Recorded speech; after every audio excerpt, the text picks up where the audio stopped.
Howdy, this is Jim Rutt, and this is The Jim Rutt Show.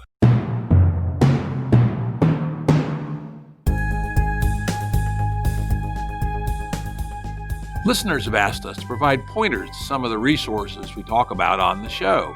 We now have links to books and articles referenced in recent podcasts that are available on our website.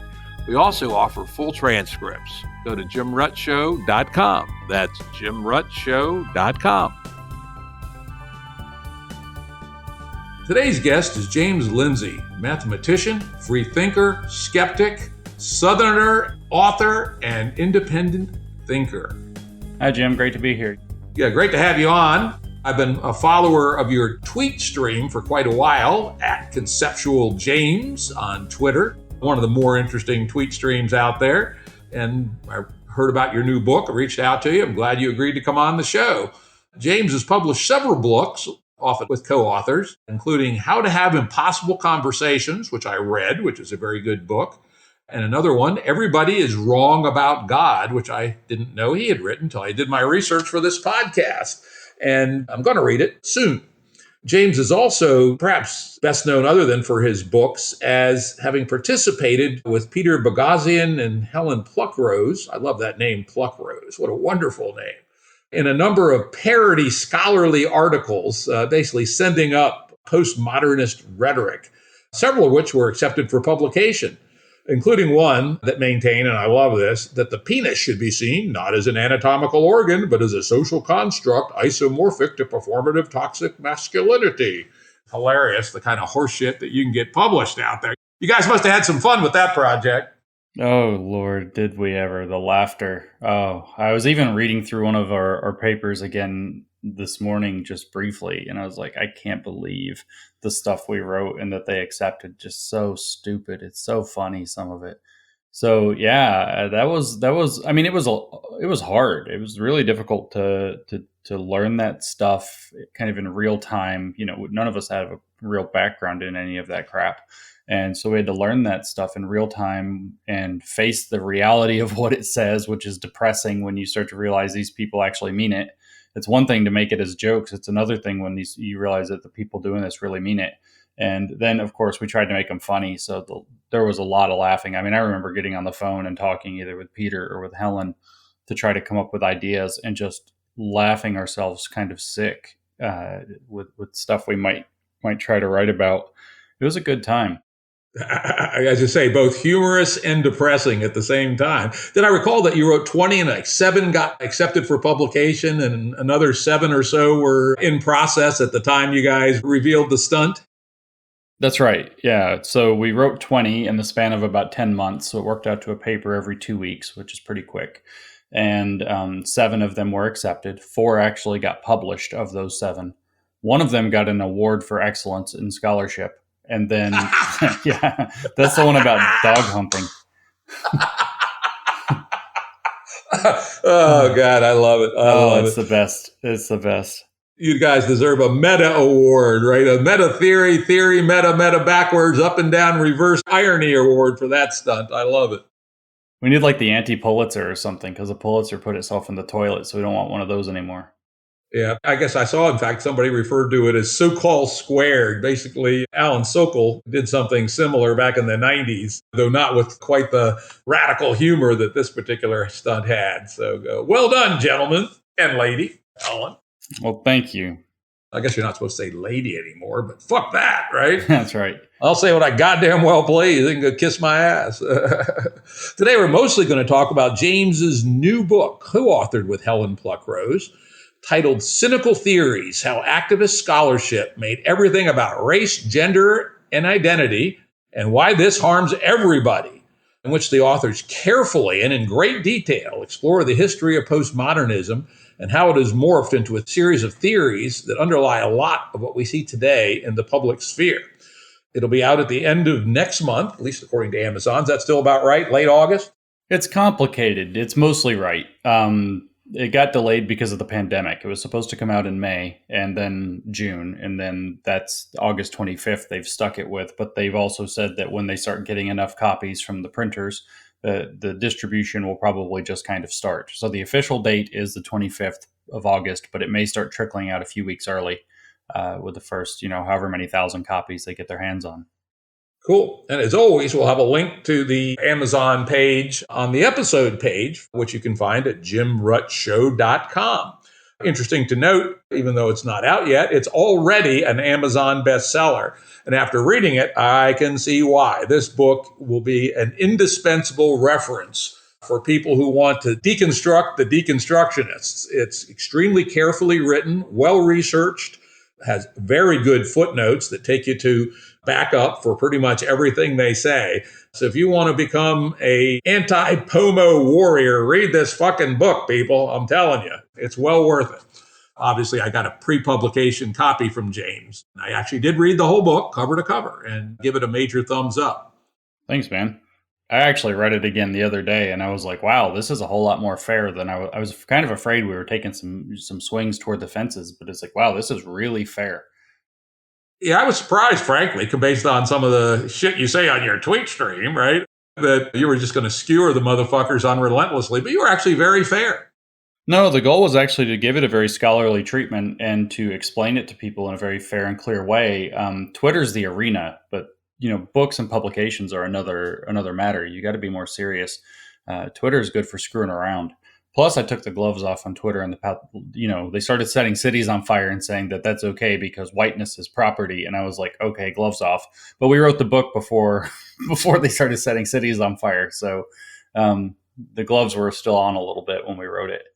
It's probably good in the long run because it does need to be treated fairly so that people will see that we're not misrepresenting the bullshit that they actually believe, which is so insane that it's almost impossible to believe that they really think that. Yeah, and we'll get into that. Is it actually insane, or how the hell is it that people come to believe that horse shit? And do they actually, right? Before we dig into the meat of the matter, and I know you do talk about this throughout the book, I think it would be useful to lay out the alternative to postmodernism, social justice, quote unquote, and all that stuff. What you and Helen lay out is kind of interwoven throughout the book, and there's a strong argument about it at the end, is that liberalism is the alternative, right?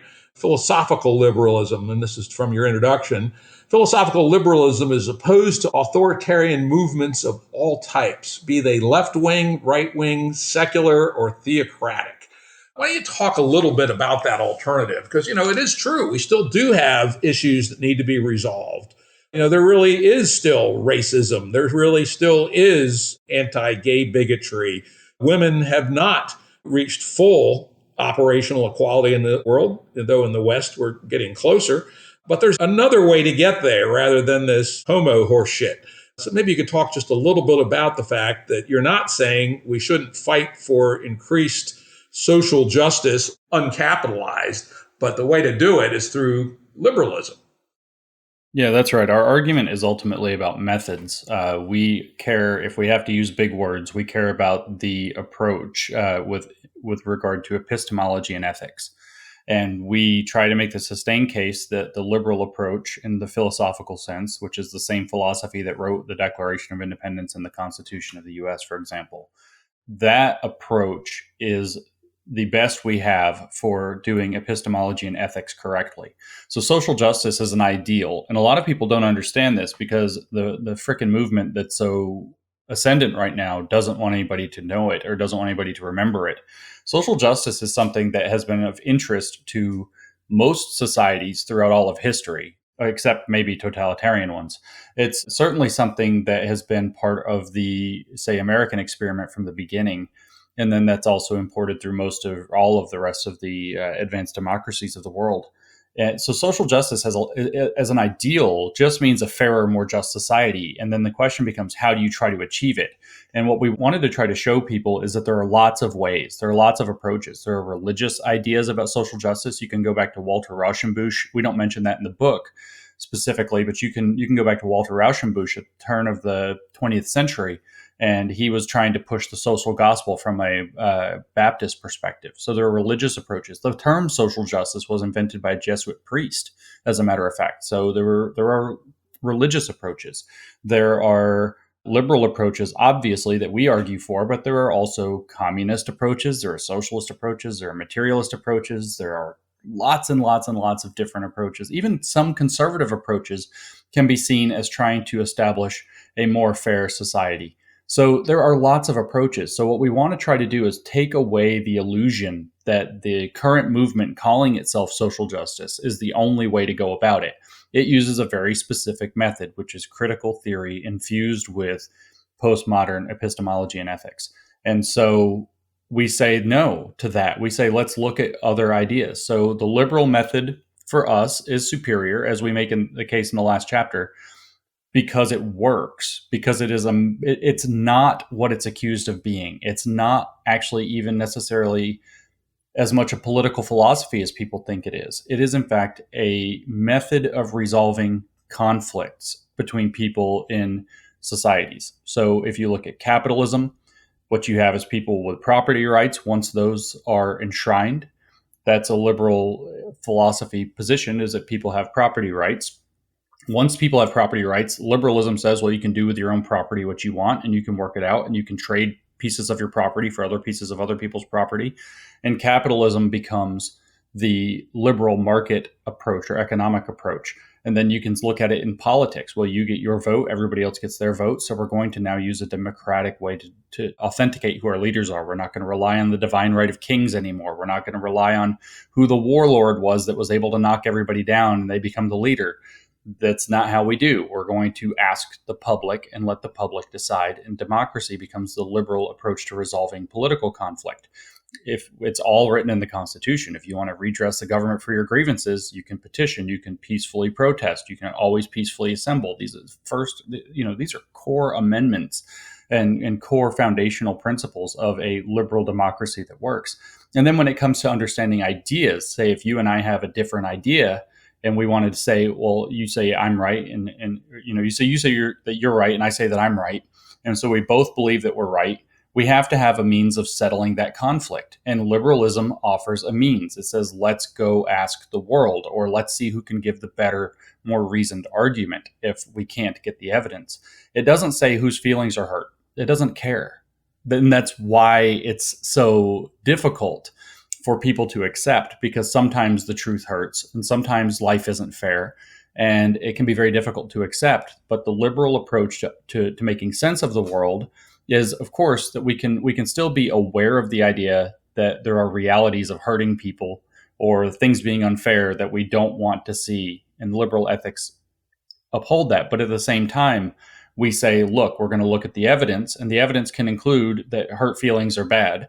And we're going to look at the best arguments. And we're not just going to give in because somebody's making a demand or somebody's claiming offense or whatever else. We actually have to make reasoned arguments. We actually have to appeal to the evidence. And so we have these different methods to try to resolve conflicts between individuals that come up within a society.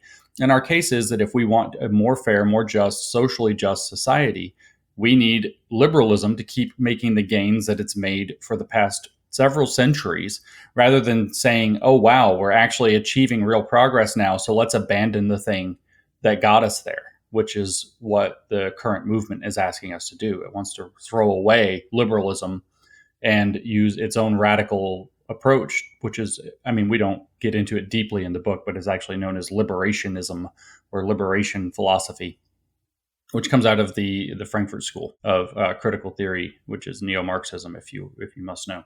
Yeah, Marcuse and those assholes, right? Yeah, Marcuse in particular. You can dip into stuff that Adorno wrote, and of course Max Horkheimer is relevant. You can dip into these guys, but Marcuse was actually extremely relevant to what we're seeing today. A lot of people don't realize this, but we all know who these Antifa assholes are running around. And these Antifa guys, well, they are basically, if you take Herbert Marcuse's philosophy, especially on repressive tolerance, and Frantz Fanon's ideas, he's a French psychoanalyst that was studying the colonial condition. If you take those two people and you mix them together, you get Antifa. That's what it is. That's where their ideas come from. That's why they think they're justified in behaving in the world the way they do. So Marcuse is definitely, his presence is definitely felt throughout the world. And it's last time he had a massive following was in the mid-1960s. He wrote Repressive Tolerance in 1965. Lo and behold, 1967 and 1968, we have massive riots, including race riots that end up, wrecking American cities, for example, that even Detroit hasn't even recovered from. Indeed. In fact, we talk about liberalism and the fact that it has always been imperfect, but continuing to improve. And we have to acknowledge that, right? Thomas Jefferson wrote the beautiful words, all men are created equal, but he was also a slaveholder. Oh, well, right? But on the other hand, in 1808, the U.S. government abolished the slave trade. Britain abolished slavery not too long thereafter. The United States spent 600,000 deaths, equal to about 5 million at our current population, to end slavery, et cetera, et cetera. And we'll talk about some of the other progress of liberalism. But to show how deep it is in the DNA of liberalism to think this way, I love to point people to a mid-19th century essay by John Stuart Mill called The Subjection of Women, in which he applied liberalism about as radically as you could at that time to argue for the fact that women needed to be liberated and that their subjugation by the patriarchy was fucking wrong and inconsistent with liberalism. I'd love to point people back who think of liberalism as somehow retrograde to one of the core thinkers of liberalism, Mill, in that essay. Yeah, Mill is one of my philosophical heroes. When people kind of ask me, what kind of a liberal are you? I think highly of Jefferson, and I think highly, of course, of Locke and Paine and all of these people. But, I really resonate with Mill. So I think Millian liberals are known as traditional liberals now or something like that. So, okay, that's me. If I have to take a label. And I fully agree. It's like the point of liberalism was to say, let's start with some very fundamental principles about humanity, the universal humanity, and the recognition that human beings are also autonomous individuals who have their own minds, their own intellects, their own capacity for reasoning, and their own capacity to make moral decisions for themselves. They have the capacity, of course, if they wish, to join groups, say religious groups, but those are a matter of their private conscience and their personal volition, and so they cannot be compelled by the power, say, of the state to have certain beliefs, and that we call that secularism. And so these views were literally the ones that allowed us to untie the knots of injustices like patriarchy, racism, slavery, homophobia. We can go down the list. Judith Butler, one of the big famous theorists in the critical vein now, Judith Butler calls it that exasperated etc. when you try to name all of them, all the different oppressions that they focus on. And so liberalism turned out to be the thing that moved us away from a long human history in which different cultures arose, of course, and they had different approaches to these different questions. And some of them did better than others on different aspects of them, but none of them really had anything like universal humanity, respect for the individual, to understand that each person has their own mind. And none of them had a robust and impartial, or as impartial as possible, of course, nothing's perfect, method of resolving conflicts between individuals within their societies that could match with liberalism, which is why when liberalism came onto the scene, you started to see massive advances in progress. As you notice, Jefferson writes all men are created equal in 1775 or 6. He goes on, he's a slave owner. He struggles with this, but the slave trade is outlawed by 1808. And then, by 1863, emancipation is had. And then again, chipping away over time. A lot of people, I think, of these oppressions, I should say. So a lot of people think, and we say this in the book, a lot of people think that it's a reasonable argument to point back at the way that liberalism, people have this unrealistic expectation, like that liberalism just showed up on the scene and then bam, everything's liberal, everything's great, everybody's free, everything works out. No, it's a process. It's a conflict resolution system that allows you to start fixing problems. So it would be ridiculous to think, oh, well, people thought of liberalism, now everything's liberal. And that's sort of the way the critics of liberalism think about it and say, well, look at how badly it's failed, without tallying up its ridiculous successes alongside of that, which are unmatched in human history and that no other society has ever produced. And I'm not saying some paean to necessarily the United States. The same philosophies applied in other places, as you noted. Britain outlawed slavery before the United States did. Okay, so the same principles applied in another context worked there a little bit faster. It's not like I'm saying, oh, well, we're the most magical people ever. No, that's asinine. What makes sense, though, is that these principles, when applied literally anywhere in the world that they get applied, start creating positive changes that reduce oppression and subjugation, that increase flourishing, that increase people's economic standing and freedom and ability to move within that system. It's just the best system for resolving the problems of human conflict that we've come up with. Not to say that it's perfect, but that's the whole point. You mentioned that. Liberalism actually only works because it's willing to take criticism of itself and improve what it's already doing. So if you look at liberalism as a kind of philosophy, it's silly to say whether it's perfect or not. That's not the point. The point as a philosophy is that it's willing to take self-criticism and say, how can I do better at every stage with whatever I'm doing now? So if the question is slavery, how the ideals got written down, all men are created equal. How do we start living up to that? So we start living up to it with abolition. And then later on, you hear Martin Luther King stand up and you hear him appeal. I should actually back up. Before abolition, you had Frederick Douglass stand up. It was very widely distributed this 4th of July, just this month. And you heard Frederick Douglass stand up and appeal to that promise in the Constitution and said, where is it if we have slavery? Where is it? Show us that promise. And then people did. 10 years later, they did. And then Martin Luther King stands up in the early 1960s and he says, really, if we're all supposed to be equal, where is it? Show us that promise. Show us that promise. And a few years later, the Civil Rights Act was passed. In other words, we did. We started to live up to that promise. But that promise had to be there. It had to be made stable and something to appeal to in order for us to be able to live up to it. And appealing to living up to it rather than tearing it apart is what enabled us to make progress consistently and steadily over painful decades and painful centuries and get to a place that's, I mean, except for a lunatic fringe, undeniably better for literally everybody. Agreed. Well said. Well said. One last thing before we get into the meat of it, and let's try to keep this short so we do have time to get into the details of the book.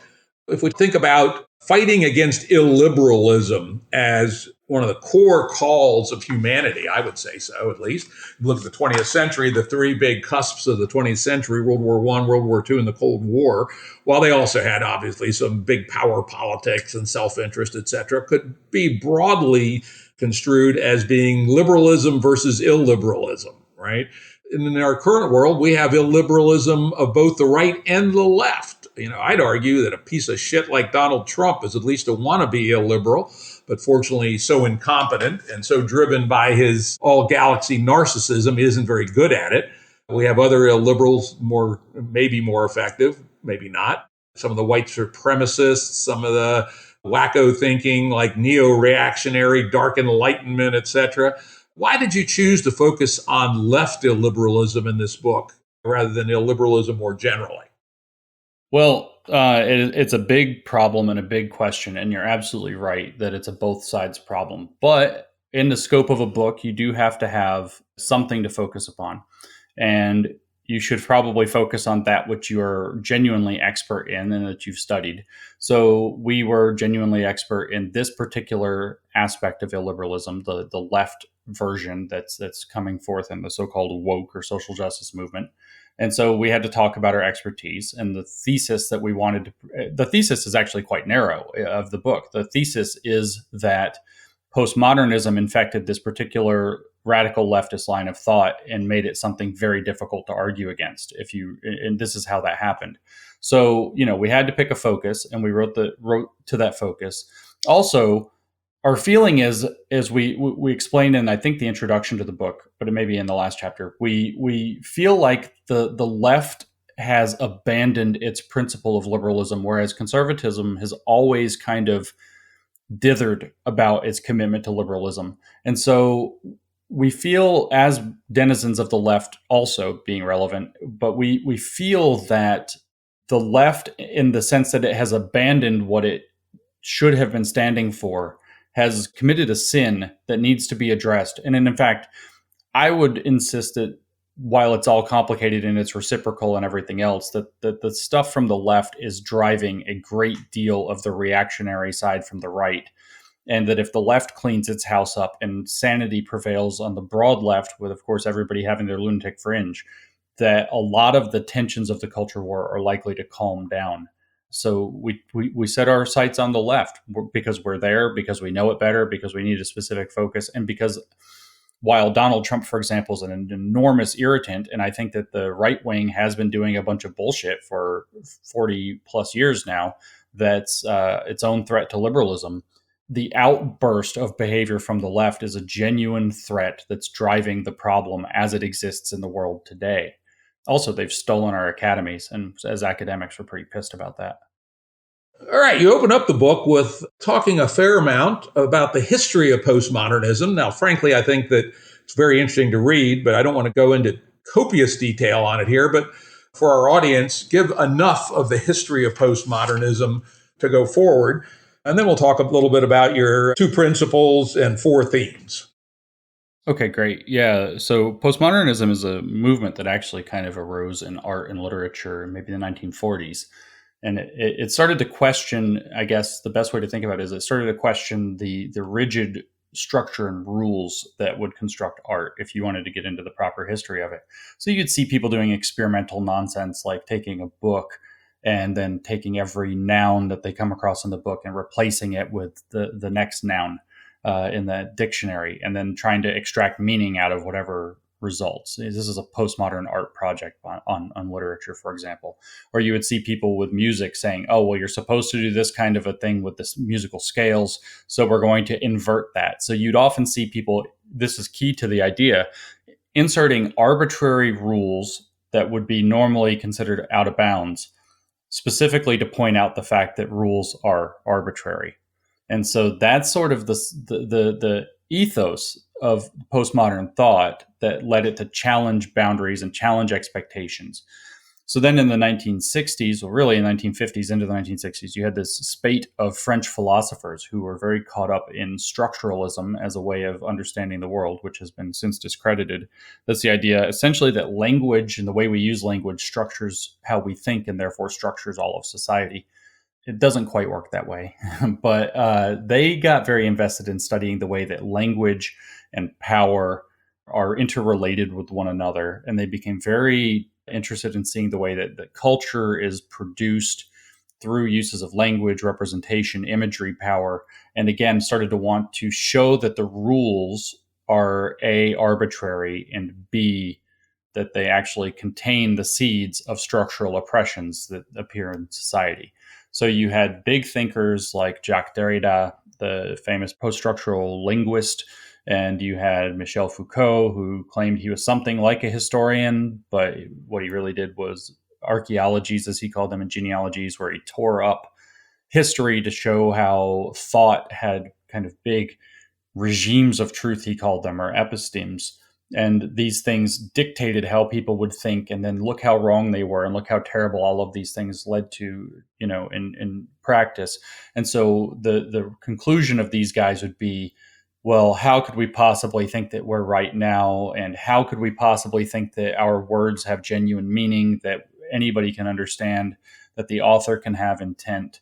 And it's kind of this whole mind-blowing, mind-expanding way, as Foucault would have put it. It was about expanding the potentialities of being. So, meaning that if you break the rules of how you think you're supposed to think about the world, if you deconstruct them by showing that they're arbitrary and that there are other alternatives, then you can live in different ways that the current rules of society don't allow you to.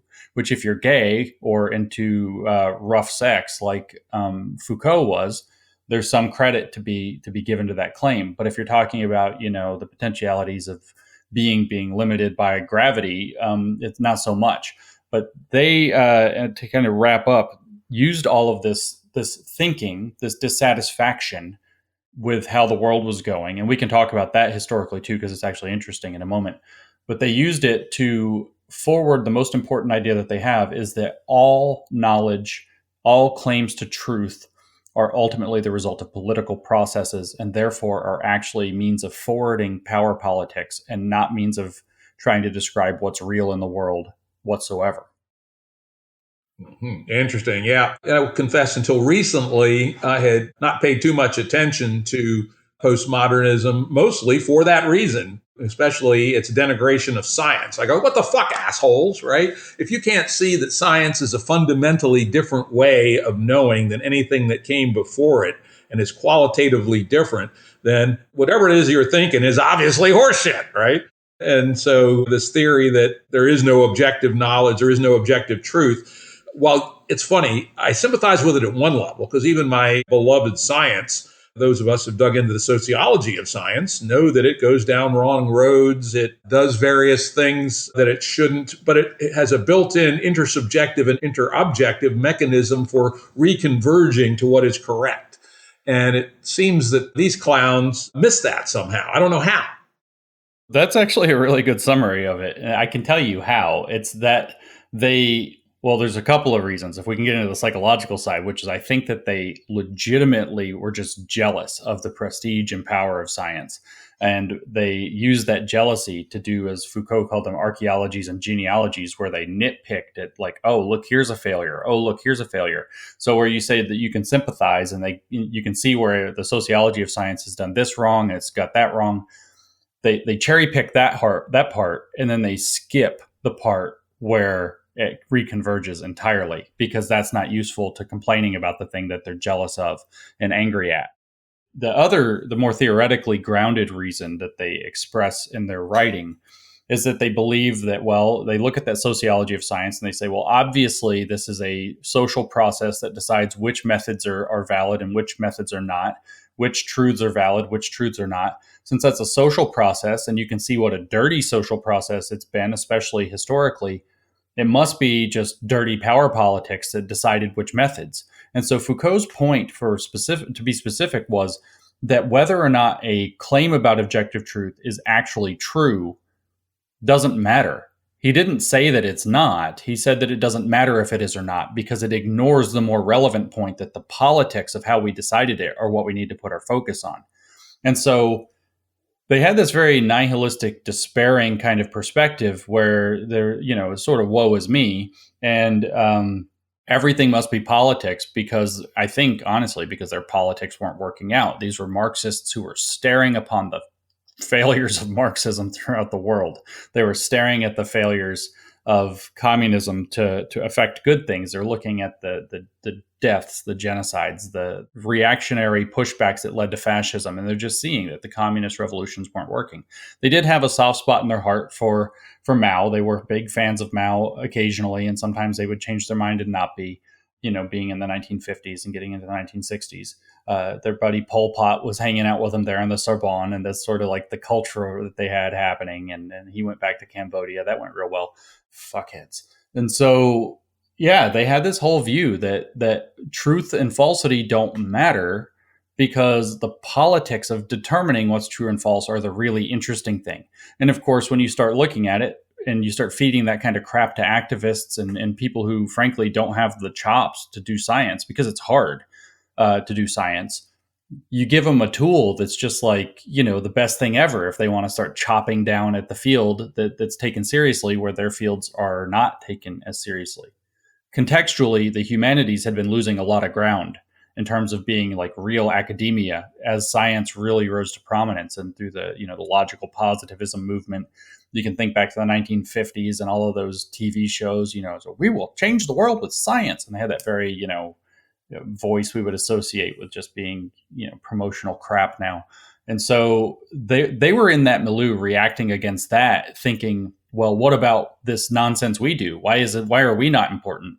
Can't get lost on you how often Foucault pointed out that one of his points was to be an intellectual rock star in the French tradition, and to do what he did to attract pretty boys. And he said it more than once. So, there was this whole edgy avant-garde, let's break down the establishment mentality that was just happening, and they got caught up in it. How people decided to pick it up? Envy. I can't figure out another reason. They're envious of the sciences, saw tools to tear them apart, off to the races. Interesting. Yeah. And good point about the fact that it was in the face of the decline of Marxism. I don't remember who said it. It was one of my favorite quotes, is that by the early 1990s, the last Marxists on earth were the members of the English departments of elite American universities. That's right. And most of them were feminists. And that's actually key, right? Because that's who picked this stuff up and ran with it. It was feminists who were trying to blame capitalism for the patriarchy.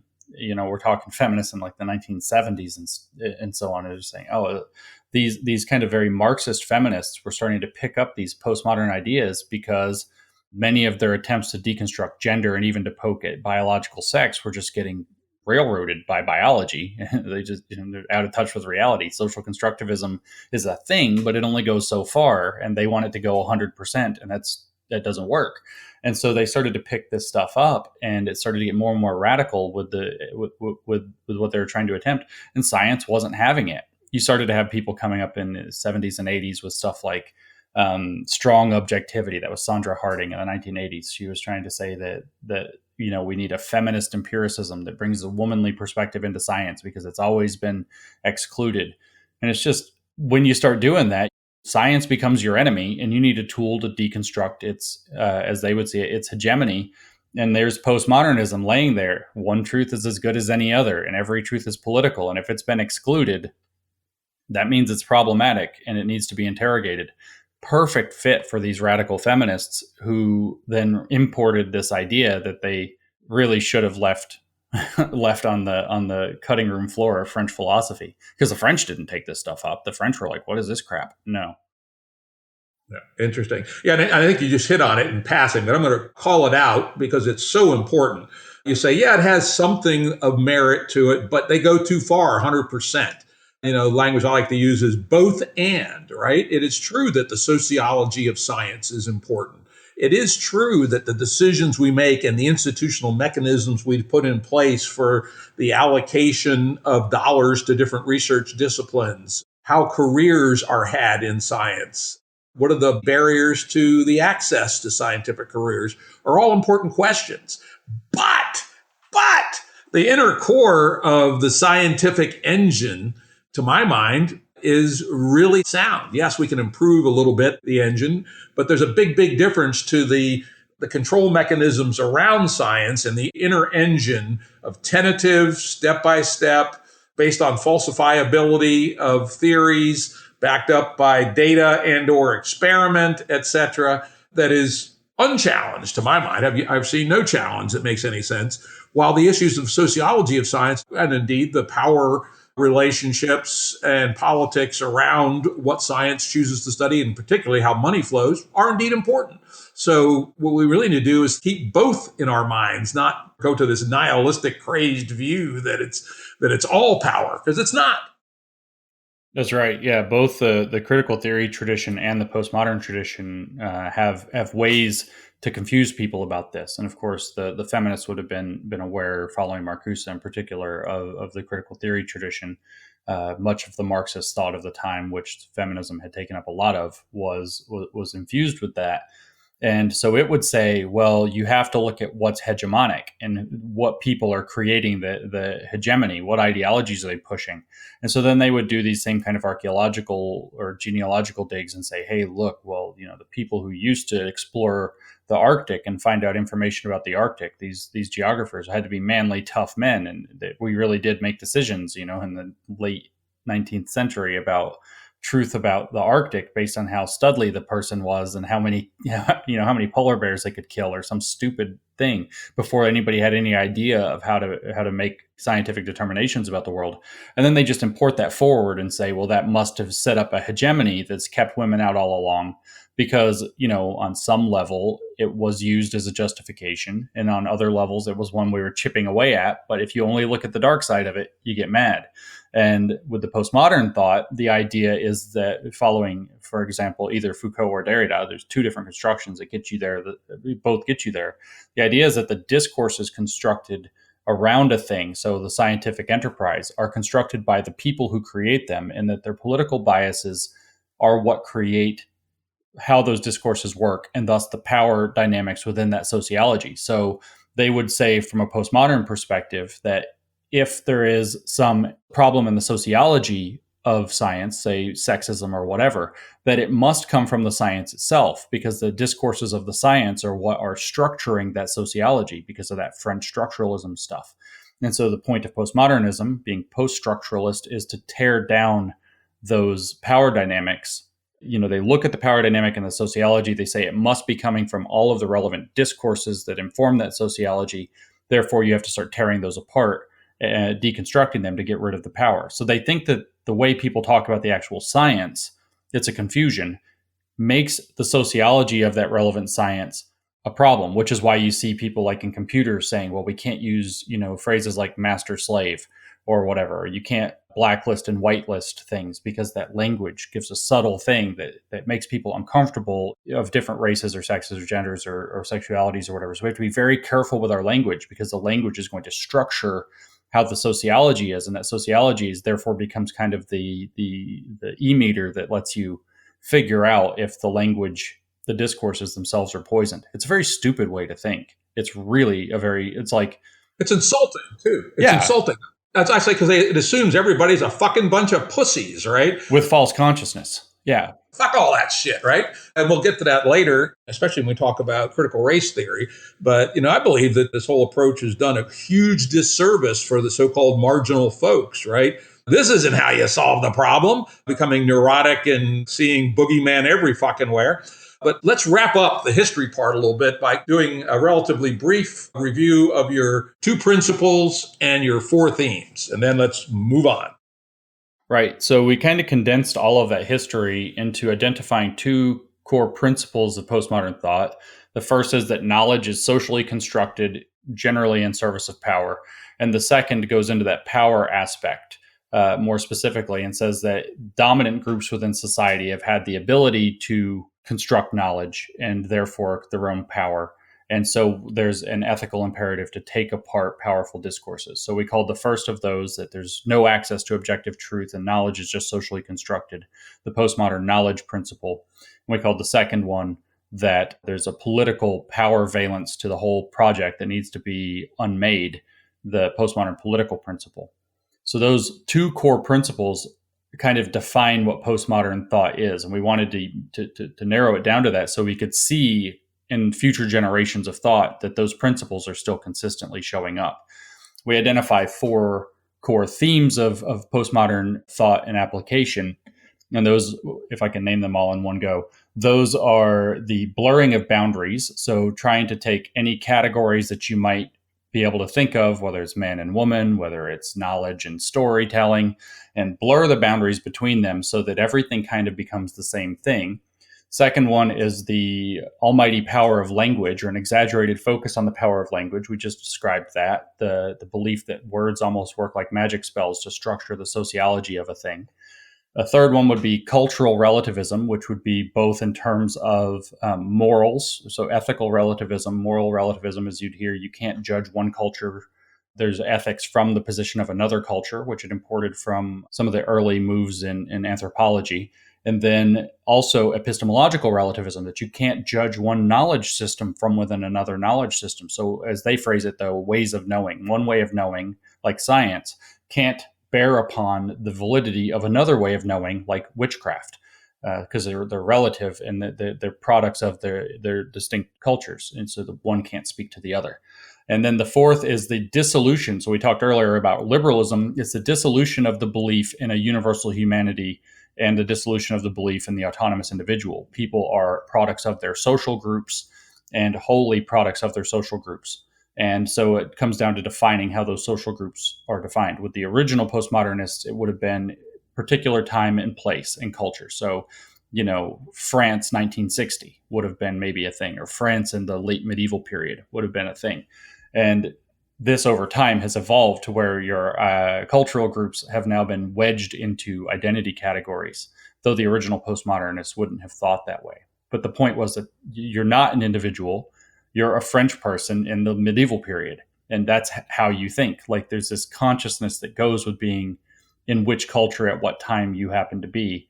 And then there's no universal humanity because one group can't genuinely understand each other because they have completely different ethics and completely different epistemologies. So they can't even properly speak to one another. So there's this erasure of all of the fundamental principles of liberalism, like understanding the world clearly, universal principles of humanity and viewing people as individuals, and saying that, yeah, we can make some universal judgments about right and wrong. And no, we don't have to get tricked by word games. There is a fundamental reality beneath it all that we can understand and talk about on shared terms. Yeah, very good. I often will describe it as people claiming that both witch doctors and Johns Hopkins Hospital are equally good at curing cancer. What the fuck, right? How do people believe that horseshit?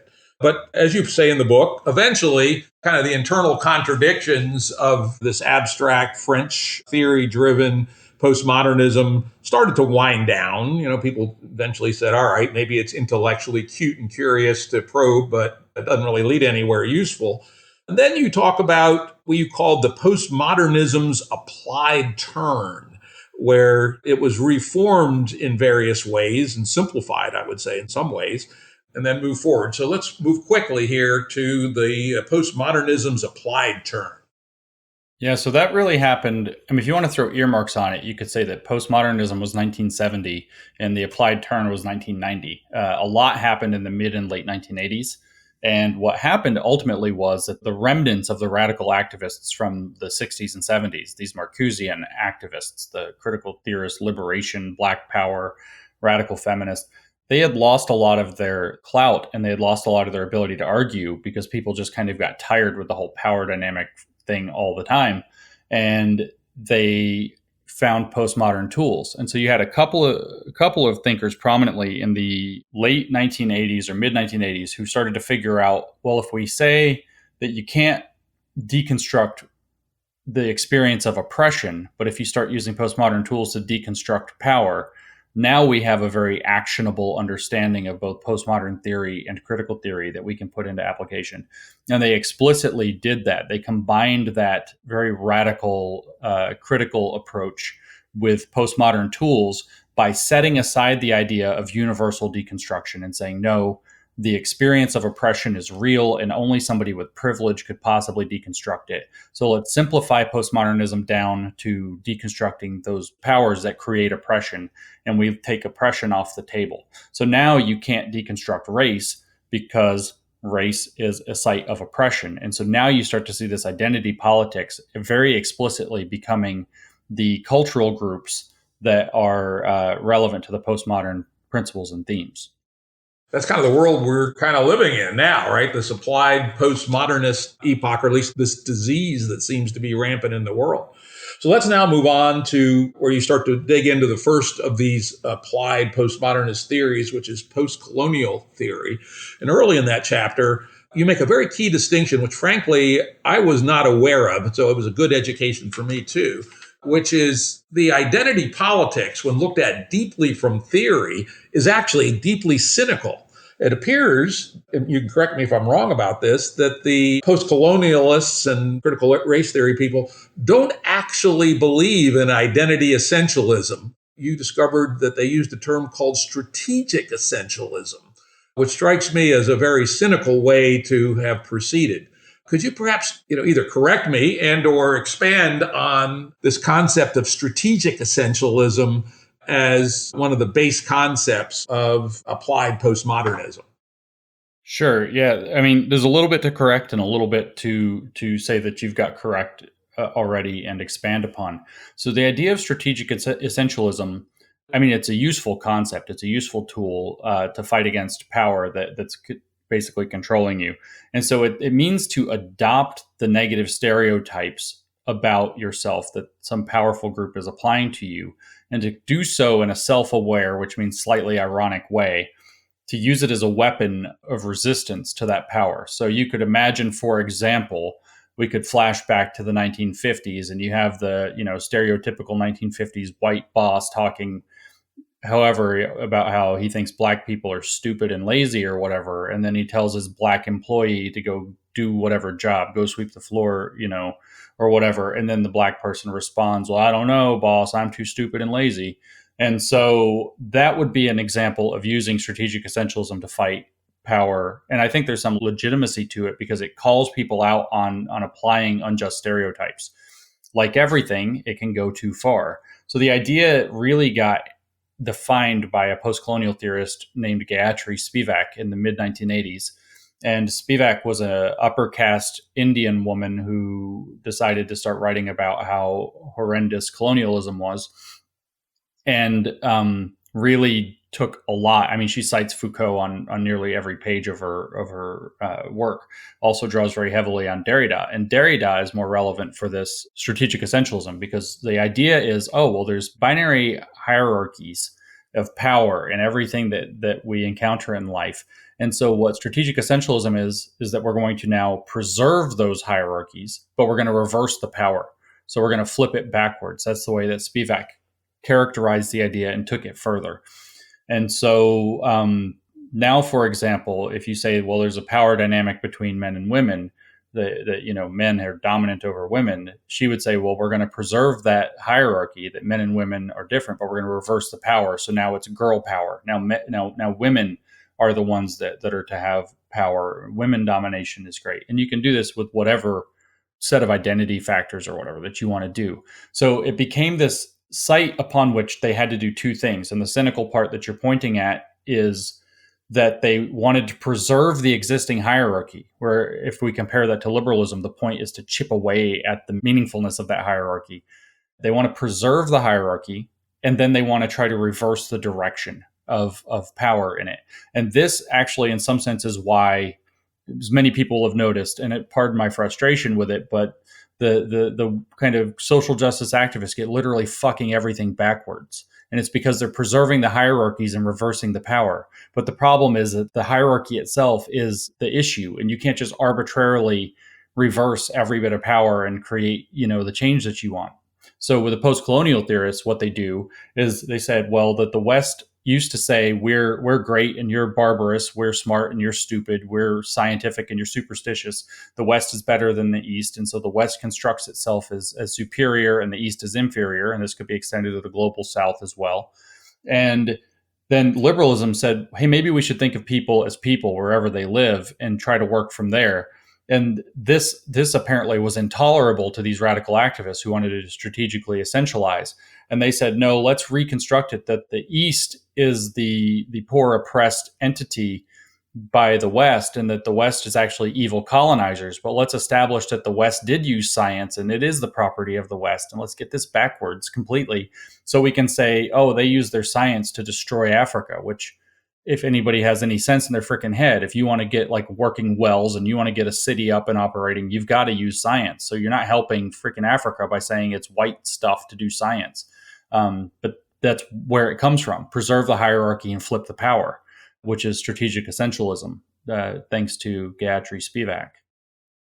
Yeah, interesting. What a weird move. And it's so strange that people buy this stuff, right? It's like, what? You also talk in that section of the book about how decolonizing theorists, or fuck they are, now also have decided that philosophy is bad because it gives a special place to reason. Could you talk about that a little bit?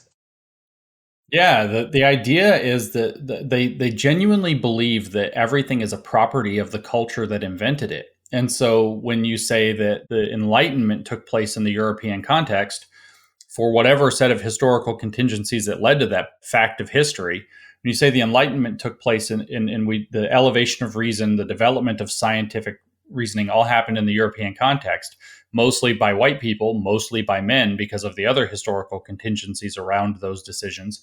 They believe that locks white Western maleness into the scientific and reason-bearing or philosophical processes.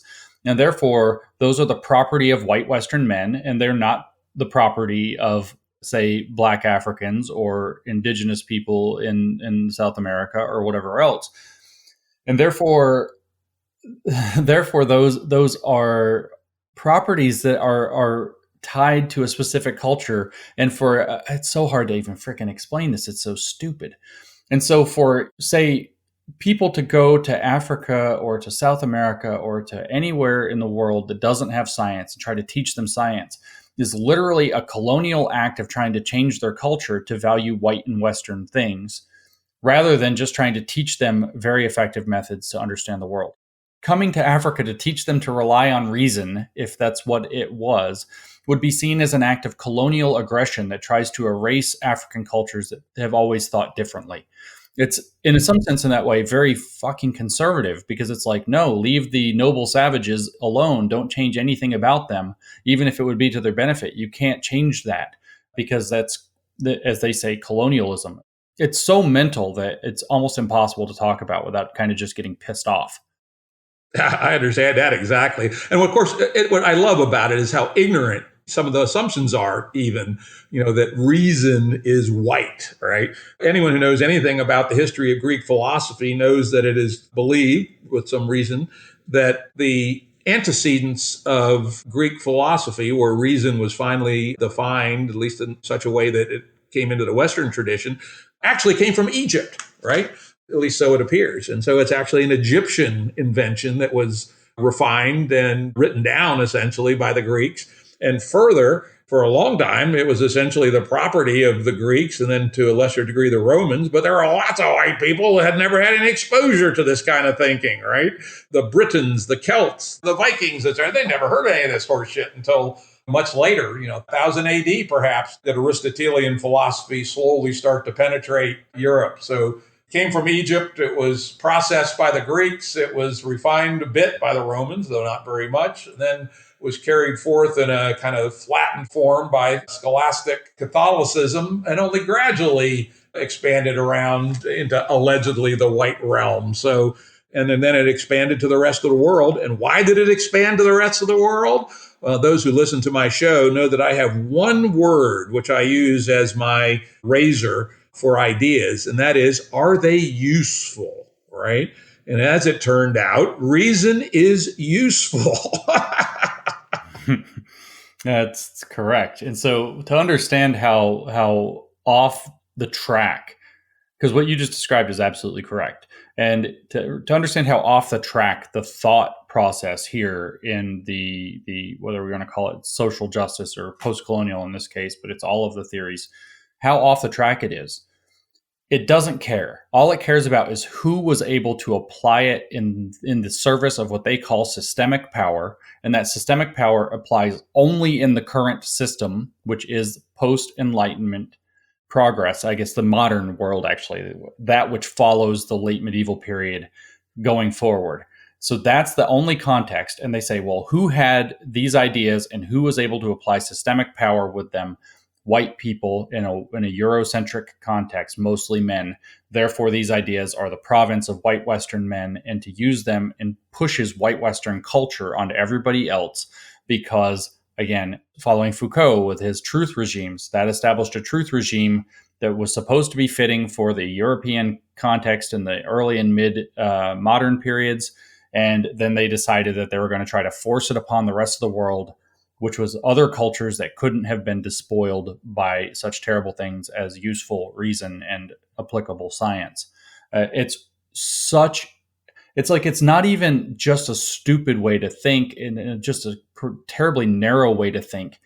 It's, again, very conservative in a weird way, like that the world should have remained in its pre-modern feudal state, and any aberration from that, any deviation from that is an oppression that's intolerable and has to be unmade.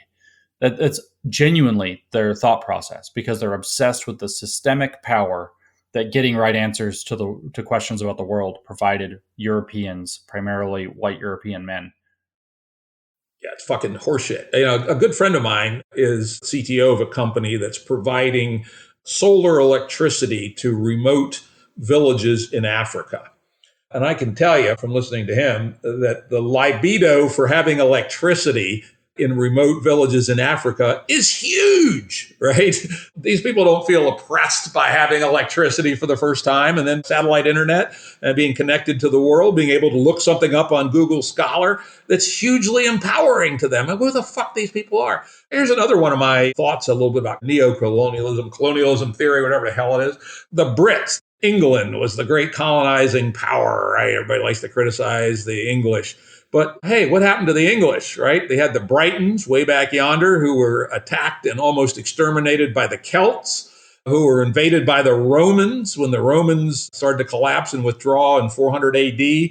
Soon thereafter, the Angles and the Saxons from lowland Germany attacked and substantially took over England. The Danes came down and captured the northern third of England, Danelaw for a couple hundred years.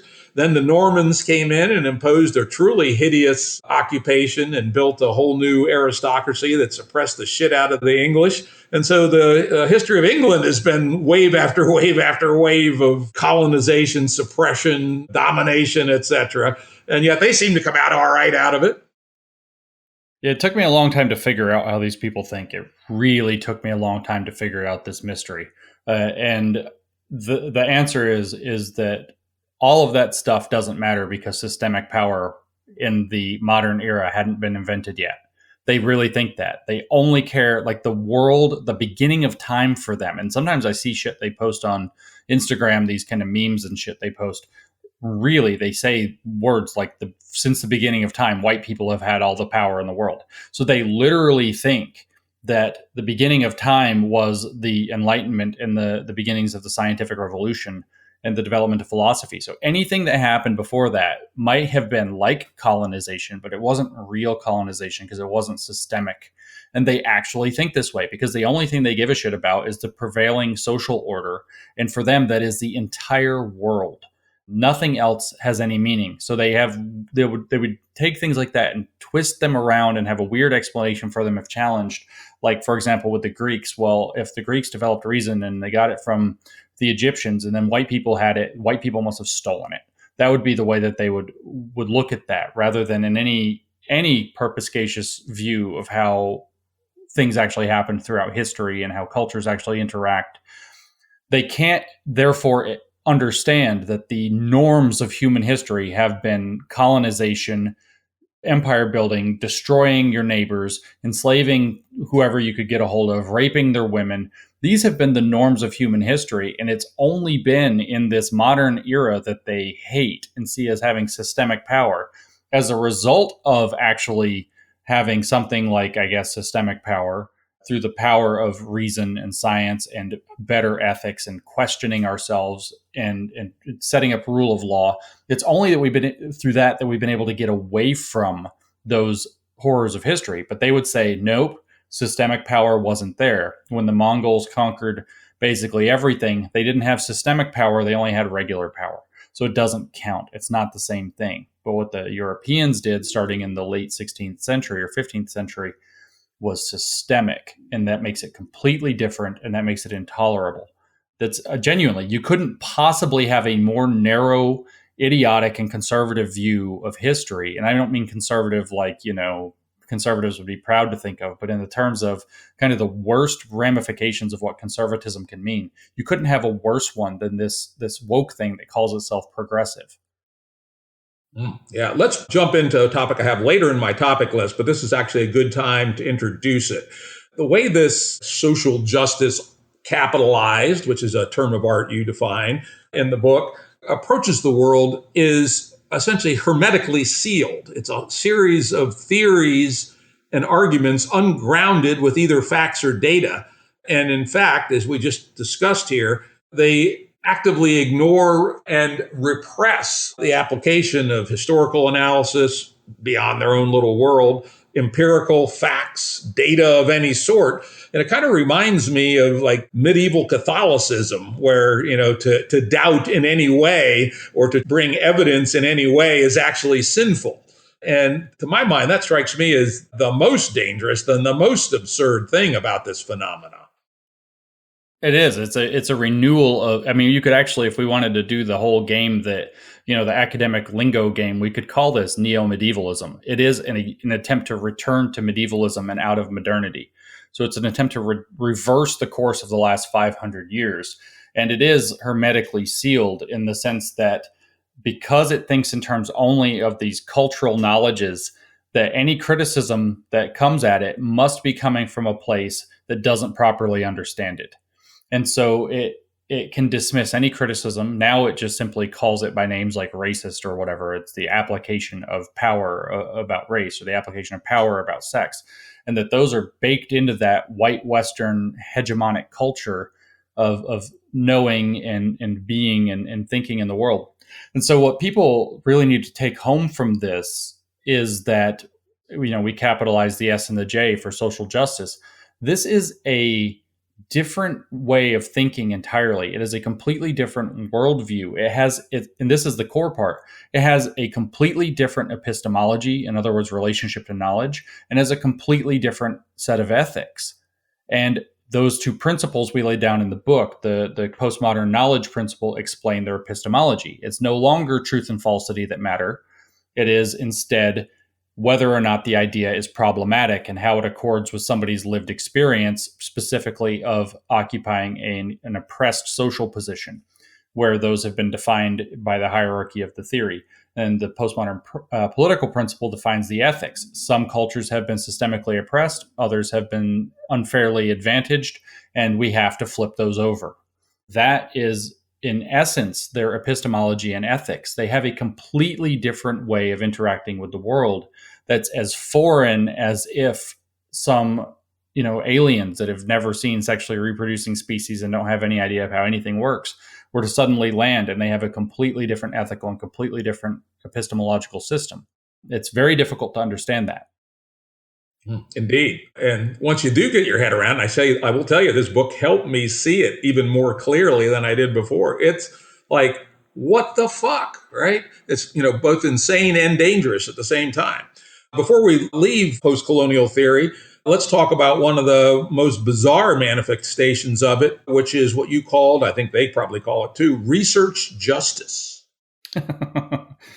Yep. The most blatant attempt to cook the books in their favor that I'm kind of aware of. Research justice is the idea that research has systemically excluded certain ideas and certain voices, whether that's because of methodological rigor or whether that's because of actual power dynamics doesn't matter, because the view from postmodernism is that it's all power dynamics. So they say, well, historically, these white Western men came up with science. These white Western men defined the canon of, say, literature. So we're reading Shakespeare, we're reading Milton, we're reading Bacon, we're reading Mark Twain, we're reading all of these white Western men who were the educated people and the aristocrats, I guess, in some sense, that had the time and energy to write, if that's even the right way to put it. And so they say that unfairly biases all of our knowledge in the scholarly canon to white Western people. So obviously their politics must be baked into it, because that's the fundamental assumption behind the whole thing. So what we need to do now is we need to fix that. So we need to stop citing any white Western men. We need to cite Black women in particular, and lots of them. We need to cite marginalized voices. We need to stop teaching from white curricula, white Western curricula. We need to insert more materials from other contexts. And in fact, we need to minimize the amount of white Western materials as they define it, so that we can make up for that. And so you should only cite, again, Black scholars. Here's an example, an explicit example of citing that. They said that Patricia Hill Collins' formulation in Black feminist thought in 1990 relies very heavily on Foucault's concepts of power, but it would be against research justice or against intersectionality specifically to cite Michel Foucault when there's now a Black woman who you could cite instead. And so you have to cite the Black woman. So one's identity now becomes this site for creating citations and what you're going to read, what you're going to teach, what you're going to put in the curriculum. And you can see what's going on, because all of those create professional opportunities for people. Oh, my papers have been cited this many times. My papers have not been cited that many times. And so it is a deliberate attempt to cook the books such that the activists, because it's not going to be any Black people, don't be confused. Any Black women who disagrees is not getting cited. Let me tell you right now. It's a deliberate attempt to cook the academic books and to skew the academic canon so that the activists who have these identity markers get more reputational standing within scholarship, whereas everybody else gets less. And you can imagine why they would want to do that, because that's what we turn to understand the world. And we say, oh, is there a study? I keep getting asked now, is there a study showing that their diversity programs don't work? I'm like, are you kidding me? Of course there's not. They're not going to publish that.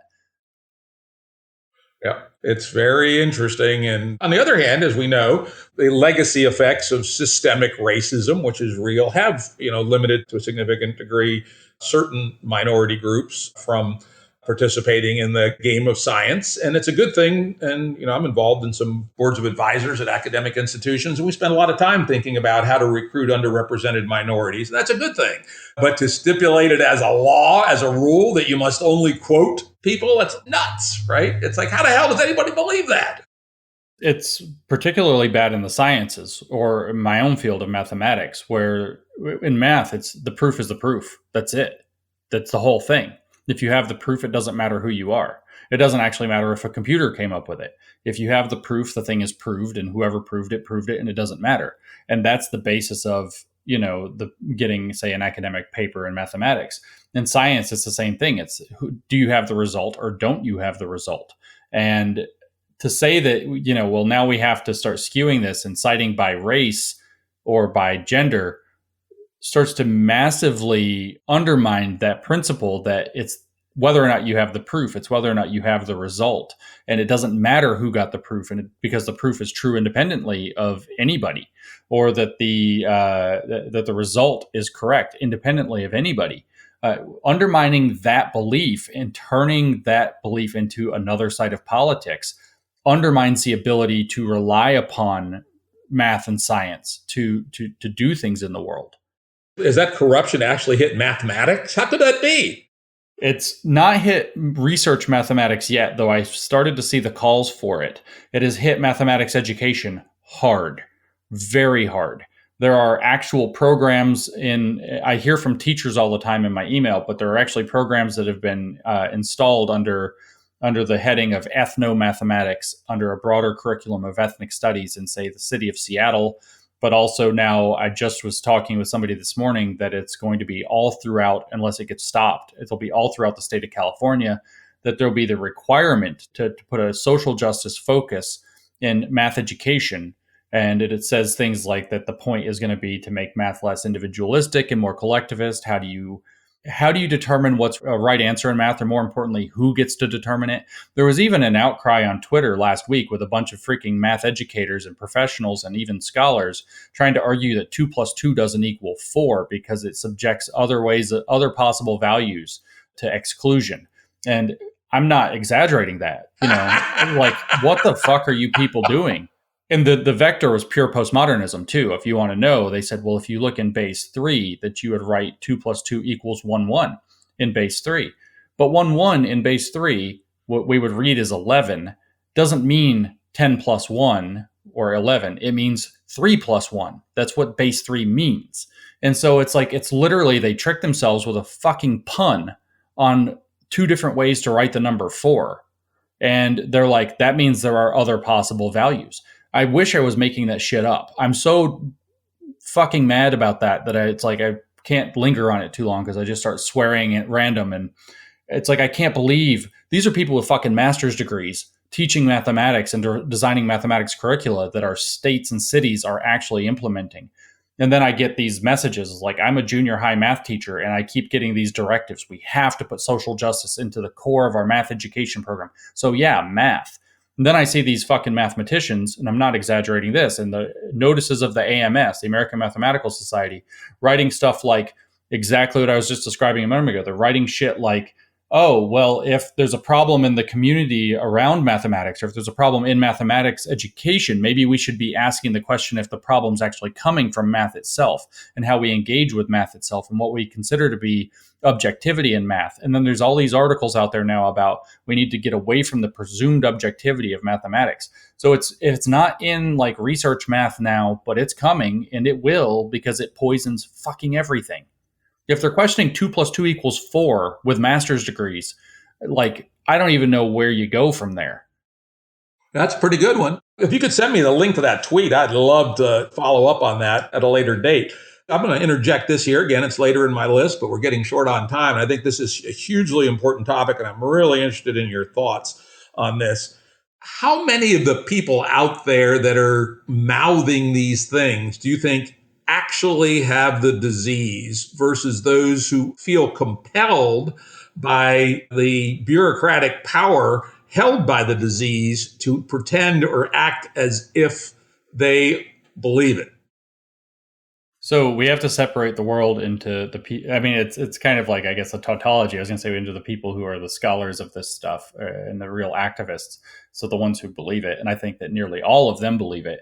And then the people who are being, broader academics. So I get emails from academics literally every day, and I mean lots of them, most days, saying, I agree with you and your take, and I just wanted to let you know I support you, but I have to do so in private because I have to keep my head down. So I play the part, I do my act, I pretend that I support this stuff when I'm at work so I don't lose my job because, somebody has to be there for the kids or somebody has to be there for my kids. I have to keep my job. So there's a lot of people out there who are actually pretending, who are not actually activists, and they just kind of go along with it. I don't think you'll find them being very strident very often. As for the scholars themselves believe this wholeheartedly. Just like a long time ago, Christopher Hitchens was asked, how many of these pastors do you really think believe all this crazy Jesus stuff that they're saying? And Christopher Hitchens said, there's always some grifters. There's always some. But that said, as a group and talking in averages, these are the most painfully sincere people I think I've ever heard of or met in my life. And that's true here. These people don't even have a sense of humor. They don't laugh about anything. They think laughing at things is wrong. And so these people are painfully sincere. So if you ask me about any of the big ones out there that are making mad money off of this, like Robin DiAngelo or Ibram Kendi, their bestseller books right now, do they believe it? I'm like, oh yeah, the 100%. They are all in on this. This is their faith. This is their worldview. This is their core of how they think about things. You can see when they butt up against reality and their eyes kind of cross a little bit and they don't know how to handle it. So you can tell that they're grappling with the fact that the thing that they believe doesn't quite work. And you see this a lot. So the people who are actually activists and scholars in this believe it wholeheartedly. But a lot of people, probably the majority of people supporting it, fall into one of two groups. One is, like I described, those academics who are too afraid to disagree, so they pretend. And another is kind of uninformed people, like some friends of my kids that have said things like, yeah, I'm sharing the hashtags, and the reason is because everybody does. They don't have the slightest idea what any of it means, but you got to say defund the police. And it's like, well, everybody's saying it. And there's a lot of people who are just not critically thinking about what the fuck they're saying, and they're just saying this stuff and carrying water for extremely radical people thinking that it's generally good. The third category, actually, I should add, is people who think it can't possibly be as bad as the things they're actually saying. They can't actually mean it. So I'm going to give it a lot of charity. I'm going to reinterpret it for them and say, oh, well, they just mean this much more sensible thing that is not what they mean. And they say over and over again that it's not what they mean. And so there's a lot of people who support it because they are unable to take them at their word at all, even though they say, on like almost every page of everything they write, how they hate the system. The systemic power comes from the system, and the system needs to be torn down, and we need to have a revolution. I even saw a video for like teachers today that like the first thing that it showed was, how do we start a revolution in teaching? It's like they're calling for revolution in everything they do. They mean it. Yep. They are true anti-liberals, right? And if we don't believe that, we're fools, frankly. We'll talk a little bit later about what we might be able to do about it.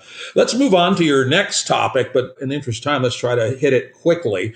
And that's queer theory. And I got to say that the liberation of homosexuals is actually one of the great wins from liberalism. I recall I grew up as a working class kid. My dad dropped out of high school after ninth grade. My mother left home when she was 14. And I had the usual illiberal views about homosexuality growing up. You didn't almost need to speak about it. It was unspeakable almost, right? But I had the good luck to go to work for a publishing company in the Bay Area as a young man, met a bunch of gay folks, actually became friends with them, marched in the second gay pride parade in San Francisco, and at a very young age overthrew my legacy homophobia and said, it's ridiculous. It's a violation of liberal universalism. I didn't have those words then. Gay people should have all rights of everybody else, and they're just fine. What the fuck? And it's clear to me that they're the way they are because that's the way they are, right? And yet, that seeming triumph of universal liberalism, which happened remarkably quickly from Stonewall to gay marriage being legalized, was only 30 years. Somehow, all that has morphed into this crazy shit. Well, the crazy shit's always kind of been there. A lot of people don't know that the queer theorists actually opposed gay marriage from the beginning, and they saw it as a huge loss for their cause. Um, so you can see again how they get everything backwards, like I was saying about the colonials. So the deal with queer theory is that anything that's normal or normative must be constraining people and holding them down in some bad way. So you have to get rid of it. So if you make gay marriage legal, now being gay is more normative than it was before. So gay people aren't radical, divergent things from society any longer. And you take away their radical power and you sweep them up into the normative side of society. And that's a failure and that's a loss. So it's a radical rejection of anything being allowed to be considered normal. And it's a radical rejection of the idea that categories can be defined as being stable. So to queer something is to make the categories around it seem unstable and laughable. So in this case, you could say the category of woman. So you could look at lesbians, for example, who are in the L of the LGBT thing.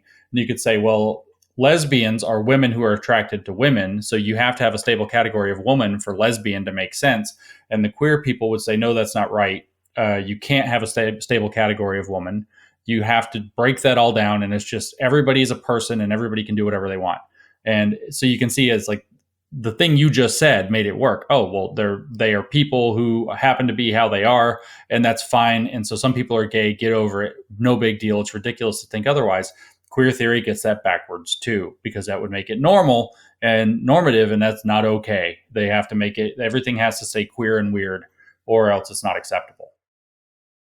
Interesting. And then, of course, the most recent manifestation, I don't know how far back this goes, is this literally insane view that sex itself is not real. What Judith Butler said, you quoted in the book, if the immutable character of sex is contested, perhaps this construction called sex is as culturally constructed as gender. And perhaps indeed it was always already gender it was always already gender. Oh, anyway, fuck all that. I can't even read this shit. It's so fucking hard to read Judith Butler. She's almost impossible. It's go, what the hell, right? My head hurts from reading it. But anyway, basically, bottom line, she's claiming, well, maybe sex itself is as socially constructed as gender roles. I mean, who could believe such nonsense? Right. So that's the idea. So the feminists really wanted to deconstruct the idea of gender roles being tied. So there's maybe some women don't want to have female gender roles. Okay, fine, whatever. But then they went further and said, so gender itself has nothing to do with sex. And we're going to completely say that gender is 100% social constructed.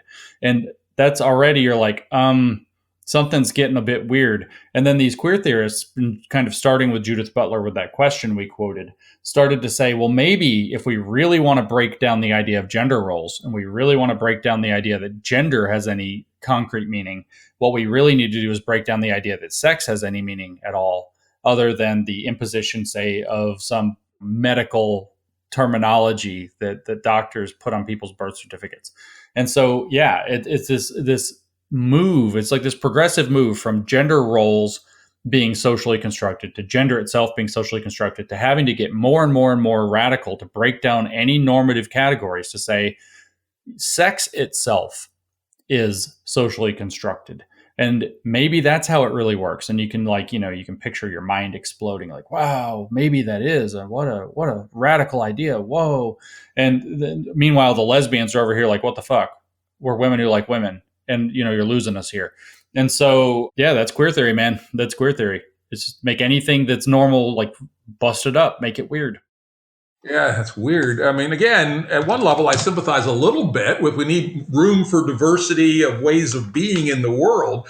But how is it that people get to these insane extrapolations? Well, they believe that the ideas themselves have lots of power that structure society. Again, there's that deep vein of structuralism and post-structuralism that fed into the postmodern way of thinking. And they also take a lot from the critical theory view that there's these hegemonic forces that are tied up in it. So in other words, our postmodern political and knowledge principles come into bearing. So they believe that if we had, say, biological science saying that there are actually men and women and that they're physiologically different from one another, so in other words, biological sex is real, some asshole could use that to justify sexism. So because some asshole could use it to justify sexism, you have to get rid of it. It contains the seeds of hegemonic power. so it's bad, so we're not going to believe that. And you have this whole rash in the early queer theory literature and some of the feminist literature around it, as queer theory was kind of becoming ascendant, saying that what we really have to do is get away from the ideas of true and false, even though it's easier to understand, and start going into this very queer direction because it's more politically actionable. And that's what we need to focus on, is what's politically useful for our cause. How cynical, as you say, right? Before we move on from this topic, I'd like to point people to my friend Heather Haying, Heather E. Haying, at Heather E. Haying on Twitter, who has said some remarkably intelligent things about the insanity of claiming that sex is not real. So I would point you to her Twitter stream and her appearances on podcasts, etc., as a very good grounding in sense making about this topic. Let's move on to the next area that you talk about, which is critical race theory and intersectionality. We certainly have to acknowledge the hypocrisy about race under the Enlightenment. We talked about before, Thomas Jefferson.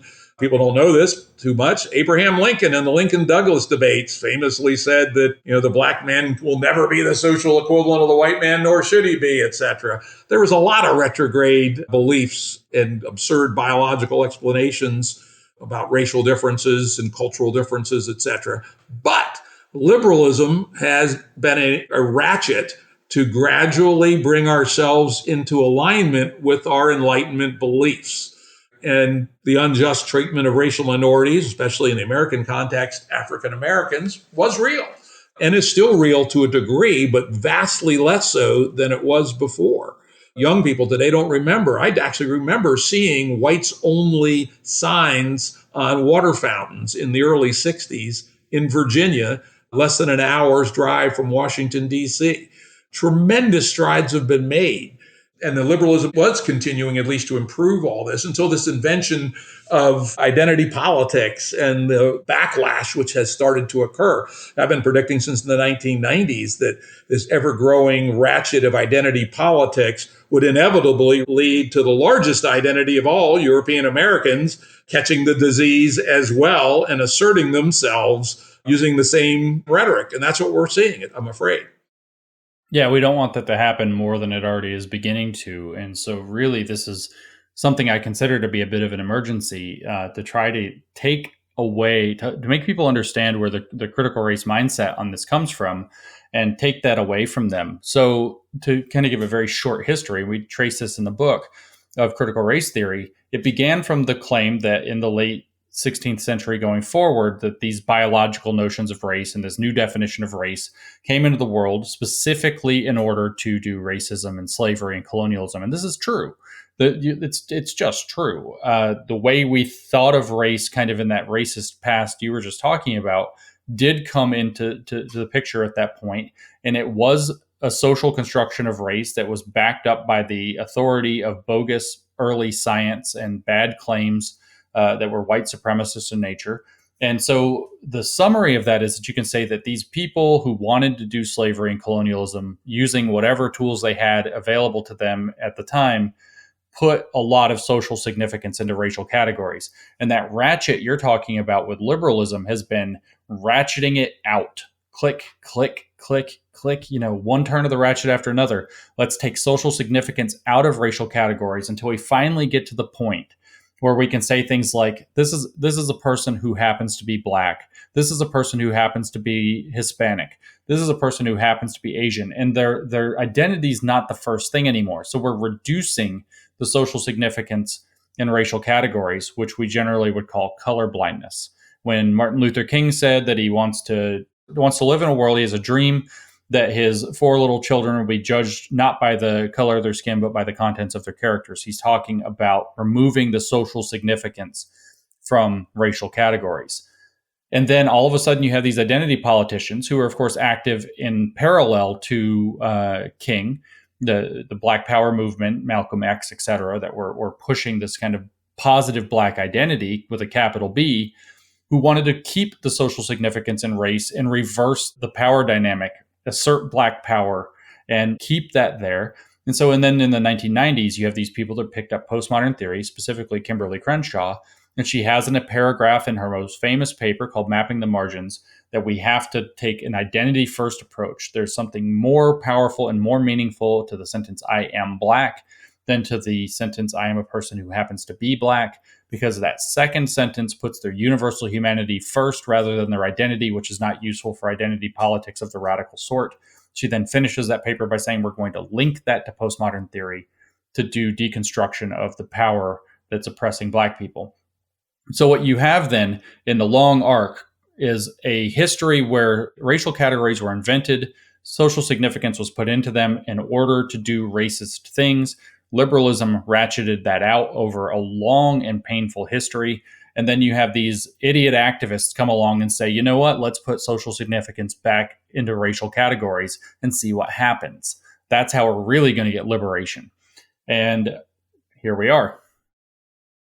Yeah, I've been long arguing that America missed a wonderful opportunity in the late 60s to unravel our uniquely bad Black-white problems.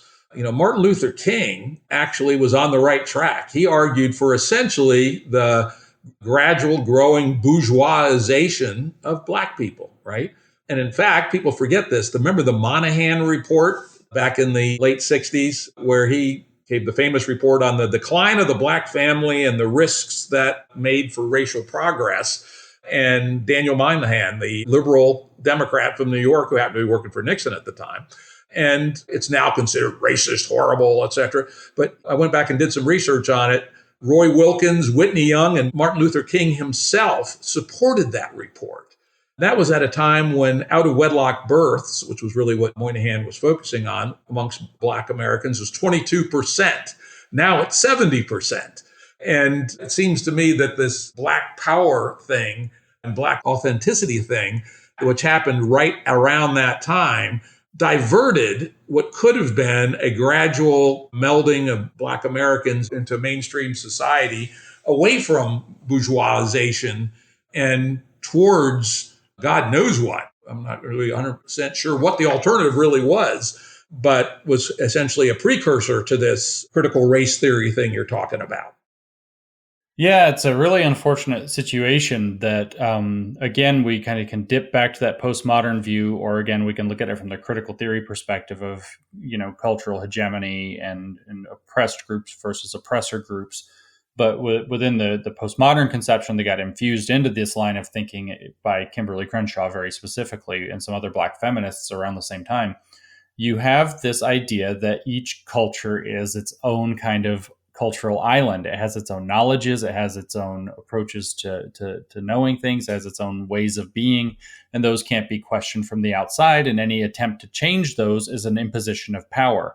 So when you combine that with that critical theory view, that impositions of power are the problem that need to be flipped over, all of a sudden you start to have this strong push for multiculturalism rather than a pluralism where, you might call pluralism more of a melting pot approach. But people can still have their own cultural identities, but you're not asserting it as like the primary thing, which is a divisive thing. Humans are actually evolved to be tribal animals, and we're not really good at people erecting cultural barriers and then feeling like those people are people that we can easily relate to. Drawing those lines intentionally is one of the biggest mistakes that critical race theory is making. And then when you see specifically the kinds of things that you're talking about, that they want to define Black culture as something that's in opposition to white culture, because they claim that white culture is intrinsically anti-Black and a very cynical and pessimistic description. So they define Black culture in opposition to that. So literally today, in the past few weeks, I've just seen things coming out saying that productivity, reliability, loyalty, punctuality, these kinds of values, plus the science, the reason that we've talked about before, are all white supremacy. I've even heard people in a task force assembled by the Washington State Legislature, an equity task force they ran back in January, saying that trying to keep a meeting schedule and get through an agenda is white supremacy. Trying to be productive is white supremacy. So when you start trying to define a culture in opposition to, as you phrased it earlier, stuff that works, that most people don't want to associate with a race at all, you're going to start creating massive problems. And then when you start drawing these hard lines and saying, this is Black culture and it's different than your culture and we're not the same, and don't try to impose on us. That would be colonizing our culture.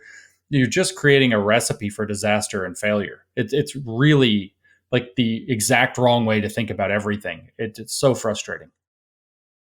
Yeah, it's crazy. And, the one you gave the example pissed me off some years ago, the argument against punctuality. So for fun, I wrote an agent-based model that modeled a company, and you could set how much punctuality was in the employees. And if you assume that the work of the company was significantly done by people synchronizing and having meetings, you move the slider on punctuality and the effectiveness of the organization dropped radically. And there was a point where there was a phase change where nothing got done, right? So merely on the empirical dimension of utility, punctuality clearly has values. God damn it, right? And anyone that can't understand that is just fucking stupid. I guess they're not necessarily stupid. Some of these fuckers have PhDs, right? Which means they got an IQ of at least 125 probably. But the disease does something to their thinking that they can't even think through the fact that means of production that involve people synchronizing in time must lose major effectiveness if we don't all honor the value of punctuality. Yeah, they unfortunately, human beings, the smarter you are, the more able you are to convince yourself of your own bullshit. And so often, I mean, this is probably why this crap festered in the academy, among a few other problems and values unique to the academy. But the ability to believe, I mean, there's that saying, something so, what is it? Something so stupid only an academic could believe it, or something like that. Because you're more able to convince yourself of your own bullshit. Your post hoc rationalization and your theoretical ability to convince yourself of nonsense is higher when you're smarter than when you're not. So here we are. So stupid in a way. It's like I used to get called too smart for my own good when I was a kid all the time, and I never knew what that meant. I do now. Interesting. Yeah, so there's some interesting psychological lab results which showed that the more intelligent on an IQ test a person is, the more susceptible they are to confirmation bias, which is interesting. Sure, because they can make the argument really quickly for why it must be true. Exactly. They can rationalize and basically vibrate off their emotions and figure it out. It's interesting. Now, it's talking about psychology. As I was reading in your rather depressing write-up of critical race theory, it struck me that this has got to be bad for the mental health of the groups that are being allegedly advocated for, right? To see that the whole world is against you, that every fine structure of reality is there to fuck you over in a fairly permanent way, it's got to be bad for your personal empowerment, right? I would turn that around and say, yes, we still have some legacy of racism, much less than we used to. The number I use is 8% of white Americans are still type 1 racists, meaning that race is an essentialist criteria and that there are good races and bad races. I use the long-term social science general survey data on, are you opposed to intermarriage of somebody close to you? It was 90% in 1960. It's 8% today amongst white folks. That's tremendous progress. And the barriers that exist are overcomable. If you look at the, again, empirical data, I know it's a violation to use empirical data against critical race theory, but you look at how much discrimination, let's say African Americans suffer in the job market, it's around the level they probably need to go on one more job interview than white folks to get an equivalent job, which is unfortunate and wrong, but isn't enough to stop you from making progress in the world. In housing, you probably got to look at one, maybe two more apartments to overcome, yes, racism in rental housing. These are not obstacles that will stop you. They're friction, but they're not a pervasive system that fucks you over so you can't possibly succeed. The rhetoric of critical race theory, if I were one of the alleged beneficiaries of this perspective, would be psychologically devastating. It is. It's like the opposite of cognitive behavioral therapy, as psychologist Jonathan Haidt pointed out. It's literally like reverse cognitive behavioral therapy. It makes you more sensitive to slights. It tends to make you want to catastrophize. It leads you to believe that the world's out to get you, and so increases paranoia and cynicism, and pessimism and nihilism. It's exactly the opposite of the thing you want to do. Now I keep hearing from psychologists, in fact, that are writing to me, and they're talking about how their own profession is falling apart. Or I hear from people who are in therapy, and maybe there's a cross-racial therapy situation, and now it's like all power dynamics. So now you can't even resolve the problems that it's creating. It's like this perfect storm of making a mess that it can't clean up, and then that it can use as further fuel to make a bigger mess. The thing is, it's completely fucking backwards in every way you could possibly imagine. So I often find myself saying, even if every bit of their diagnosis was correct, and I don't think it is, I think most of it's wrong, but even if it were, their prescriptions are all 100% backwards. Their answers for what to do with the problem are 100% backwards. Yep. Certainly strikes me as the case. I mean, frankly, I'm kind of old school. My advice would be the same one as the traditional black grandmother, which is, yes, there's some discrimination against you. You got to work a bit harder to beat whitey, right? So get out there and study, be diligent, be at work 5 minutes before the hour, be respectful, even if you're a little cynical about authority, which hell I was. I've always had a problem with authority, God damn it, right? And that great advice from the traditional black grandmother is exactly the right way that African Americans can overcome the residual racism that exists in the world and get their place at the table. It pisses me off. I'm like, I'm the racist because, okay, if I admit, yeah, there is this friction you're talking about in society, but I believe that black people can actually succeed against that friction and you don't, and I'm the racist. Like, fuck you people. Exactly. In fact, I've tried the rhetorical term of calling these critical race theory people racists, right? And as you can imagine how well they respond to that. We can't be racist. Power dynamics. But you're holding black people down. So that's by your definition that's racist. It's like, shit, man. Fuck this. This is like Alice down the rabbit hole. Unfortunately, we're running out of time here. This is also a very interesting section on feminism and gender studies. But let's skip to your thoughts and your co-author's thoughts on what the hell can we do about this? Is there anything that people of good faith who still adhere to liberalism and the idea of the individual and the universal shared humanity of all humans, what can we do against this tide of crazy shit? Well, first, let's go ahead, and I said it's 100% backwards just a second ago. Let's walk that back to 99 point a whole bunch of nines. The one thing that it's saying that makes any sense is, could you listen better? Yes, we can. Thank you. And then everything else that they say is wrong.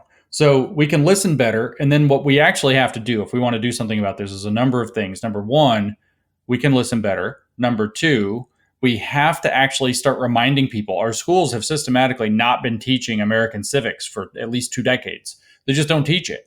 People have to understand how liberal systems work. So we have to start asserting liberalism. We've been able to be comfortable for a very long time that we just assumed liberal principles. We have to assert them. We have to remind people what they are. We have to get people to make the arguments for them. So we have to go out and assert them. If you actually want to fight it on a practical level, you have to show up. You have to realize that first, there aren't all that many of up until 2 months ago, there weren't all that many of these people pushing this very hard, but they're all activists. They show up. They want bureaucratic positions. They want to be on the committee.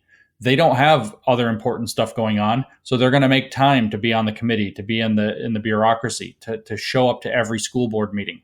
If you aren't going to show up, you're ceding that ground to a relatively small number of activists. I can't tell you how many school board meetings I watched in the past 2 years where this stuff's getting ramrodded into our schools, and there's 9 people and there's something like that in the room. It's like, where's anybody who disagrees? Well, who are the only people showing up? Who are the only people who have time? Who are the only people who are interested? Activists. And that's what you're up against. So if you want to push back, you've got to get informed. You got to be able to understand their jibber jabber. The book helps with that, of course. I've got the website New Discourses dedicated to solving that problem right now as best I can. You've got to understand the alternative. You've got to understand basic liberal civics and principles. You've got to understand why we have rule of law, why we do due process, why the scientific processes are important and valuable, and how they help people, don't hurt them. Why objective standards take cronyism out of the picture more than they put it into the picture. You have to understand stuff like that. And then you have to show the fuck up and say it. Somebody has to show up and say it. If nobody's going to show up and say it, you're going to have 10 activists show up, and the 10 activists are going to make the entire decision for your city. And then what? Now it's policy. Now it's a much harder fight. Start getting informed, get organized, and show up in numbers, ideally. And I would add also, don't back down to the motherfuckers, right? Online, recently, I actually put together a good faith discourse on it was called the meta discussion about race. How do we talk about race? You can imagine how well that actually turned out, right? We got invaded by a bunch of quasi-Maoists and, entirely innocent, I would argue, good faith, correct way of thinking about the world was we should acknowledge current racism that still exists, even at lower levels than formerly, but we should aim for a future of colorblindness. I defined it very carefully, where one's color had no more impact on your life's trajectory than the color of your eyes. And I made it very clear that we were talking about the future. I got attacked vehemently for the word colorblind and the notion, right? But I did not back down, motherfucker, right? I came back with guns blazing. And I thought I did a pretty damn good job of justifying my position. But of course, their style online is very, very fucking vicious. But I think we just got to say, hey, we're fighting the equivalent of Nazis and fucking communists here. And so we should not hold back and not be intimidated by these motherfuckers. Yeah, the thing that they have is name calling primarily and trying to make you feel stupid. Like they have all these fancy definitions and trying to say, oh, well, you said colorblind, so you've committed some deep offense.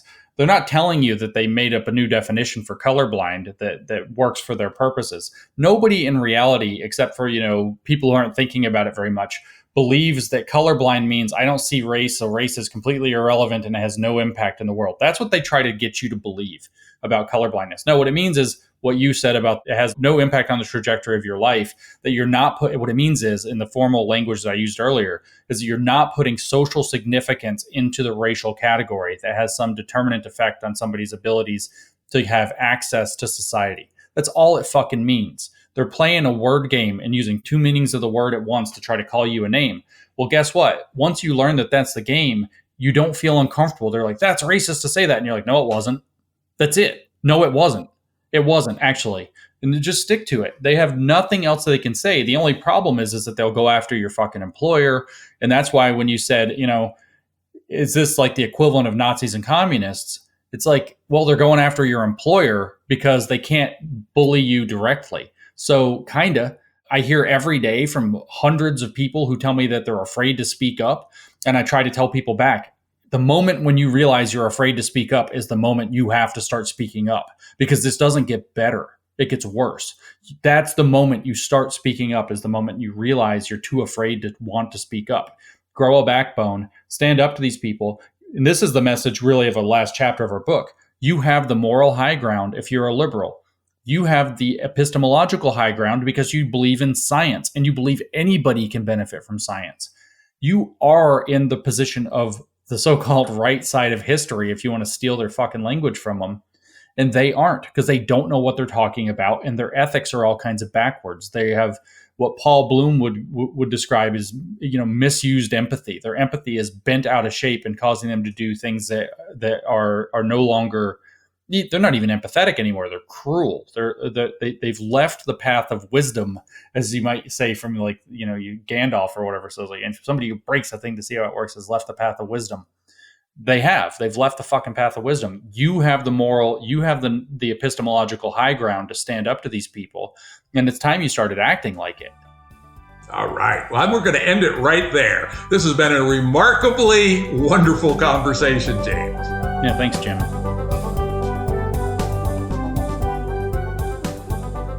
Production services and audio editing by Jared Janes Consulting. Music by Tom Muller at Modern